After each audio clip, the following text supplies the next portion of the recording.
শরীফ ভাইয়ের সালাম নিন, বেনি ভাইয়ের সালাম নিন,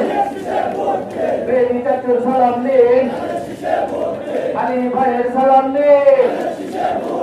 মুসুর ভাইয়ের সালাম নিন, মুবারক ভাইয়ের সালাম নিন, বিন্দু ভাইয়ের সালাম নিন,